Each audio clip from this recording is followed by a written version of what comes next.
जेलवजी जय भीम. मी कपिल पळगाण. मी आता सध्या नांदगाव खंडेश्वर तालुक्यामध्ये.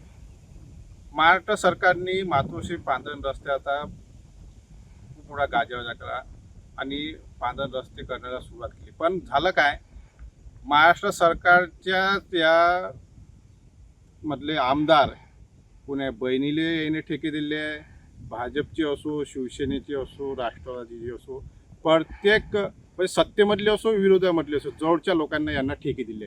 माझ्या धामणगाव मतदारसंघामध्ये आमदाराच्या जवळच्या व्यक्तीला कामं दिले, एक सोडून 3-3, 4-4 कंपनीला काम दिले. पण काय झालं, शेतकऱ्यांचे पांढरण रस्ते अजूनपर्यंत झालेले नाही आहे. बोगस काम करून ठेवले.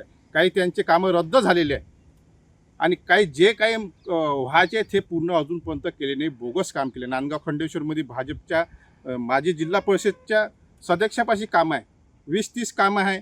पण त्या 20-30 कामामध्ये एक बी असं काम नाही की तिथं पूर्णपणे पांढरण रस्ते झालेले आहे.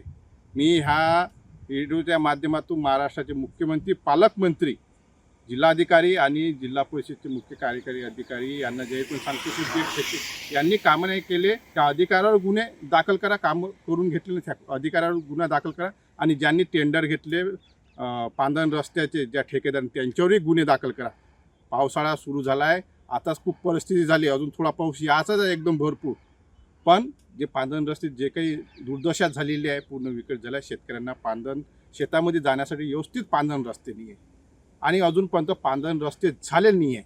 ज्या अधिकाऱ्यांनी यांच्यापासून कामं करून घेतली नाही आहे तर त्या अधिकाऱ्यावर गुन्हे दाखल झाले पाहिजे, त्या ठेकेदारावर गुन्हे दाखल झाले पाहिजे, अशी माझी मागणी आहे. जय शिवराय.